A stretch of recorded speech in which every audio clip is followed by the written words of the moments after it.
이런 장에서 굳이 한 종목 들고 가는 거에 대해서 저는 되게 불만이 많은 사람이고, 아까도 말씀드린 것처럼 지금 올라타는 게 무섭다면 그냥 인덱스를 사자. 팁 하나만 드리자면요, 시장에서 비관론자가 다 사라지면 그때가 꼭지예요. 그래서 금리 인하를 기다리시는 분들이 많은 거에 대해서 저는 잘 이해를 못하겠다.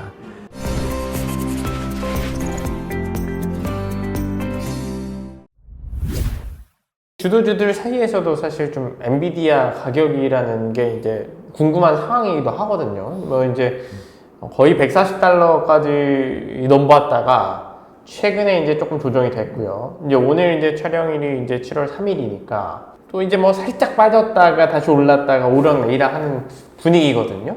이제 그냥 엔비디아를 지금 사도 되는 거냐? 그 말씀하신 대로 주도주의 힘이 계속될 거면 지금도 사실은 안 늦은 거 아니야? 이런 생각하시는 분들 꽤 있을 것 같거든요.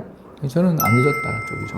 왜냐하면 그 회사 실적을 보면요, OP 마진이라고 해서 이제 그 매출액에서 차지하는 영업이익의 비중을 뜻하는데, 2016년 같은 해에 삼성전자가 한 30%까지 갔어요. 그러니까 100조 매출에 30조를 벌었다는 뜻이죠. 그러니까 그것도 거의 기록이었고, 얼마 전에 이제 TSMC가 역시 한 100조 매출에 한 40조 번 적이 있었어요. 엄청나죠. 근데 엔비디아는 100조 매출에 62조를 벌어요. 근데 그게 올라오고 있어요, 계속. 그러니까 매출도 늘고 마진도 올라오고 있어요. 한마디로 말해서 가격 인상하면서 수급 조절하고 있다는 뜻이거든요. 왜? 아직 대체제가 나오지 않는 거죠. 뭐 애플도, 아마존도, 마이크로소프트도, AMD도, 우리나라에 있는 수많은 기업들도 다 AI 반도체를 만들겠다고 지금 걷어붙이고 있고, 분명히 성과가 나올 거예요. 그런데 문제는 그게 시장에 아직 위협할 만한 존재, 대체할 만한 어떤 유력한 대안들이 아직 시장에 보이지 않는 거죠. 그리고 거기 더 나가서 계속 또 엔비디아는 앞서 나가고 있고, 그 성능 면에서 앞서 나가고 있고, 이런 점들을 생각을 해보면 테슬라조차 뭐 H100인가요? 그걸 갖다가 몇천 개를 사겠다는 둥, 그런 식으로 지금 다 전 세계 모든 기업들이 어쨌든 이걸 사야 되는 입장인데, 이게 지금 2분기에 끝났을까요? 그렇지 않다고 본 거죠. 그래서 곧 이제 8월에 그 엔비디아 실적 발표가 있을 텐데, 저는 삼성전자 실적 발표도 되게 기대되지만 엔비디아 실적 발표가 더 기대가 된다라는 거죠. 이런 식으로 실적이 받쳐주는 기업들에 대해서는 이건 테마가 아닌 주도주로 가야 되는 거죠. 일시적 테마가 아닌 실적이 나올 땐 주도주로 격상되는 거고요. 그 주도주가 된 지 벌써 1년이 넘었는데 그거에 대해서 계속 의문을 제기하는 사람들을 실적으로 박살내고 있는 거잖아요. 저는 OP 마진, 그러니까 영업 이익률이 좀 줄더라도 매출 크게 늘어난다라면 거의 시장에서는 흔들리지 않을 것 같은. 그러니까 2020년, 21년 테슬라 보는 기분을 생각하시면 되는 거죠. 그때 테슬라가 모델 Y가 지금도 그렇지만 미국에서 판매량 1위 모델이 나오고 중국 시장에서 선풍을 일으키면서 마진도 늘고, 그죠? 이익도 내고 매출도 느는 모습들을 보일 때 우리 열광했잖아요. 그러다 22년부터 이제 그런 모습이 사라졌잖아요. BYD한테 작년에 역전도 당하고. 그러니까 이런 과당 경쟁, 치열한 경쟁 속에 제품 가격 인상이 중단되는 시점이 올 때 이제 이런 주도주들이 꺾이는 거거든요. 그러니까 시장에 높아진 눈높이를 미스하기 시작하고, 또 경영자가 말이 많아지기 시작하면 조심해야 되는 거죠. 근데 지금은 그런 상황인가? 일단 잘 모르겠다면 담아두고 시장을 같이 조정해 오는 것도 맞아야 되는 거지. 그게 싫으면 인덱스를 사자. 또 어떤 분들은 그렇거든요. 아니, 주도주는 알겠고 더 갈 수도 있다라는 거 알겠는데 그게 내가 많이 먹지를 못할 것 같으니 그러면 2등, 3등 뭐 이런 기업에 눈을 돌려보겠다. 엔비디아를 대항하는 그런 기업들이 이제 뭐 인텔이나 AMD 이런 회사들 혹시 아니냐 라는 생각으로 접근하시는 분들도 있잖아요. 네, 그러면 필라델피아 반도체 지수를 사라는 거죠. SOX인가요? 그걸 사면 되지. 그러니까 제가 아까 얘기했지, 지수를 사라고요. 그러니까 그게 어디가 승자가 될지는 모른다라는 건 저도 동의하는데, 일단 인텔에 대해서 뭐 저희가 이야기하고 싶은 건 텔아비브를 비롯한 여러 곳에 그 파운드리 공장도 짓고 AI 반도체도 만들겠다라는 그 시도 자체는 인텔이라는 회사의 업력이 있으니까 당연히 기대해 볼 수가 있는데, 다만 이제 그게 얼마나 걸릴 거냐, 이제 투자해서 수율이 언제 나올 거냐, 그리고 TSMC는 굉장히 수율이 좋고 굉장히 또 효과적으로 생산을 하고 있는데, 인텔은 이제 전체 모든 걸 다, 쉽게 얘기해서 디자인부터 시작해서 생산까지 다 하는 삼성전자와 함께 그런 회사잖아요. 이런 회사들이 이제 기세를 타면 정말 무섭지만 반대로 이거저거 한쪽에 집중하는 게 아니라 다 잘해야 되는 분야에서 지금 몇 가지 삼성전자도 그렇고 인텔도 실수가 나오고 있는 거잖아요.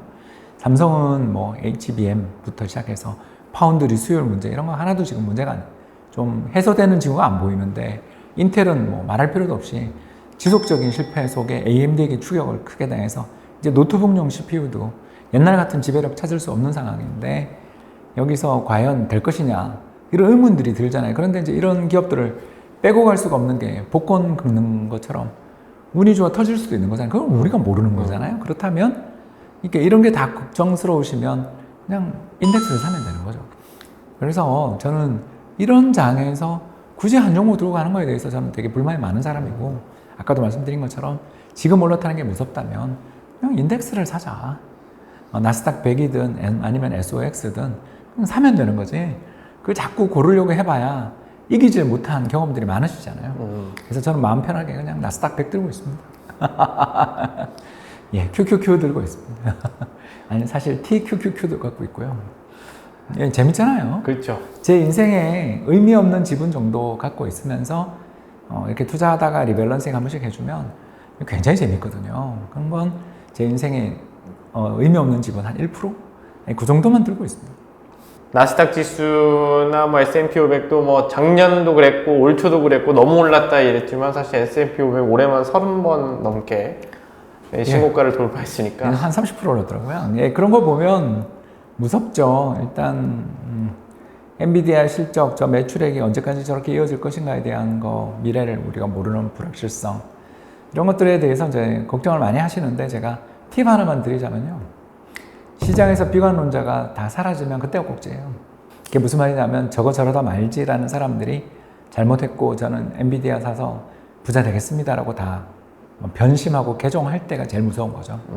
시장에 끊임없이 그 지적하고 비관하고 저게 되겠어라고 말하는 사람들이 있을 동안에는 걱정의 벽을 타고 가는 게 강세장의 특징이다. 저는 그 말씀을 좀 드리고 싶습니다. 오죽하면 미 연준이 금리를 인하를 지금 못할 정도로 좋은 장이다. 더 버블이 날까봐. 그러니까 내년에 어떤 뭐 불안 요인이 있을 때 금리를 인하해 주는 게 어떻게 보면 경제를 위해서 더 좋은 선택 아니냐를 걱정할 정도의 좋은 장인데 여기서 뭐 더 큰 선물을 줄 거라고 생각하기보다는 아유 금리 인하 안 해도 잘 가네가 제일 좋은 장 아니냐. 저는 그렇게 보는 거죠. 굉장히 낙관적인 거죠. 저는 그러니까 금리 인하를 안 한다라고 말한 자체가 백그라운드는 그거 안 해도 아무 상관없어요 라는 그만큼 좋은 장이다라는 뜻이죠. 사실 이게 대중들이 약간 착각하는 게 금리 인하 해야 좋은 거다 이렇게 착각하잖아요. 그죠? 예, 첫 번째 금리 인하는 매도 신호입니다. 네, 그 지난 1980년대부터 지금까지 첫 번째 금리 인하는 경제에 굉장히 부정적인 신호로 작용하는 경우가 많고요. 그때가 보통 조정이 나옵니다. 그래서 금리 인하를 기다리시는 분들이 많은 거에 대해서 저는 잘 이해를 못하겠다. 다들 코로나 때 금리 인하했던 걸 기대하시는 것 같은데 그때도 금리를 여러 차례 계속 인하하다가 제로금리 만들고 그래도 안 돼서 회사채까지 연준이 매수해 준다 그런 다음에 바닥쳤어요. 첫 번째 금리 인하에 열광하는 건 저는 그건 동의할 수 없다. 뭐 경제에 무슨 문제가 생겼으니까 인하해 주는 거다. 저는 그렇게 보는 거죠. 이 금리 인하에 대한 편견이 조금 작용하는 것 같은 느낌도 들고요. 이제 전번 금리 인상이 너무 아파가지고 22년에 금리 인상이 너무 아팠잖아요. 그렇죠. 그러니까 그 아픈 그 트라우마 때문에 금리 인하를 하면 좋을 거라고 그냥 무작정 생각하는 거지. 그렇게 좋은 뉴스라고 저는 볼 수 없다. 안 하는 게 좋은 거다 이렇게 생각합니다. 이미 뭐 안 해도 될 만큼 경제 상황이 좋기 때문에요. 근데 성장률 올해 이대로 가면 미국 성장률 아무리 못 나와도 2% 이상은 나올 것 같은데 2% 이상 성장률 나오는데 왜 금리를 인하해 줍니까? 과열이잖아요, 그 이상. 그렇죠. 그 미국의 잠재 성장률이 1.8인데 그거 이상의 성장이 작년에 이어서 올해도 나온다라는 건데 그건 경기 과열이죠. 저는 그렇게 생각합니다. 그래도 그런 분들이 있어요. 이제 그 주도주가 엔비디아고 뭐 주요 빅테크 기업이고 AI라는 테마 아닌 게 주도주가 확실하게 잡혀 있는 상황에서 그럼 이 AI를 둘러싼 밸류 체인들도 사실 올해 상반기에 같이 덩달아 올랐잖아요. 이를테면 그렇죠. AI가 전력을 너무 많이 사용하기 때문에 전력이 필요하다. 그 전력 아니면 이제 전력 인프라를 바꿔야 된다. 그리고 이제 뭐 데이터 센터 관련된 얘기도 나오고요. 그렇죠. 이게 이제 사실 인공지능을 둘러싼 밸류체인 섹터인데, 이 섹터도 꽤 많이 올랐거든요. 이제 이 섹터를 관심 있어 하시는 분들은 이게 여전히 이렇게 좀 더 커져나갈 가능성이 있는 섹터라고 봐야 되는 건가요? 저는 이건 그 표현이 좀 이상합니다만, 요거는 이제 그 AI에 붙어 있는 테마라고 봐요. 그 범 AI 테마고, 엔비디아 꺾이면 끝나는 거죠. 그러니까 이걸 너무 그 다른 분야라고 생각하는 것 자체가 저는 좀 이상하다. 이건 같은 섹터다. 그러니까 반도체 회사와 반도체 장비를, 예를 들어서 뭐 어플라이드 머티리얼스나 ASML이랑 TSMC랑 삼성전자를 다른 섹터로 볼 수는 없잖아요. 다 반도체 섹터 내에서 희비가 좀 엇갈리는 거지만 추세 자체는 같이 가고 있잖아요. 그런 것처럼 그 안에서의 이것도 테마인 거죠. 그래서 저는 우리나라의 분들이 이걸 뭐 새로운 테마다 그러시는데, 시총이 일단 너무 작다. 이제 두각을 나타낸 거고, 사실 이 전력기, 변압기 관련되어 있는 테마나 관심을 가지신 거는 제 주변의 분들은 전부 작년부터 샀어요. 그동안 그렇게 안 오르다가 갑자기 움직이더라고요. 이런 걸 보면 참 시장은 알 수 없고, 이게 그렇게 실적이 좋아지는데도 아무도 안 쳐다보는 가치주 영역에 있던 기업들이 갑자기 올해는 성장주가 되는 거 보면, 그러니까 제가 말씀드리고 싶은 것은 이런 건 투자자의 변심 여부에 따라서 여기 테마야 아니야 들어갔다 나갔다 하는 거지. 주도 테마인가 라고 부르면 잘 모르겠다. 그냥 불확실하면 아까도 말씀드린 것처럼 인덱스로 사는 수밖에 없지 않나 라는 생각을 하게 되는 게 이 전력 변압기 테마입니다. 참 진짜 제 주변의 분들은 작년부터 엄청나게 공부하고 모임에서 발표도 하고, 이게 왜 안 가는지 모르겠다, 왜 안 가는지 모르겠다, 그 이야기를 하신 지 이제 1년 지나서 이렇게 터지는 걸 보면 정말 알 수 없어요. 저도 개인적으로 작년부터 코스메틱 좋아진다고 외치고 다닌 사람인데, 그렇게 빠지고, 뭐 예를 들어서 LG생활건강 30만 원 깨지고 그러다가 30만 원이 아니었나요? 한 40만 원은 깨진 것 같습니다.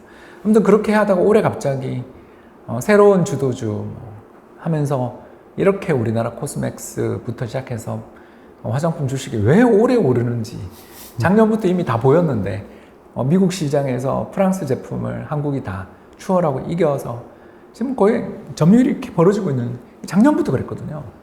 근데 왜 작년은 반응 안 하냐?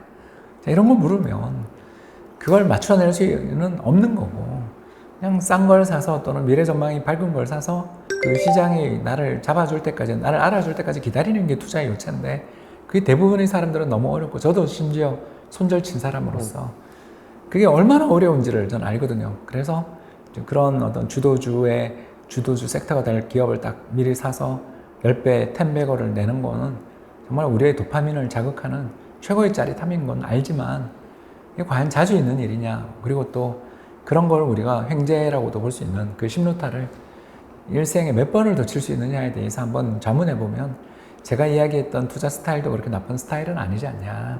그냥 이게 좋다 싶으면 인덱스 사놓고 기다리면 되지.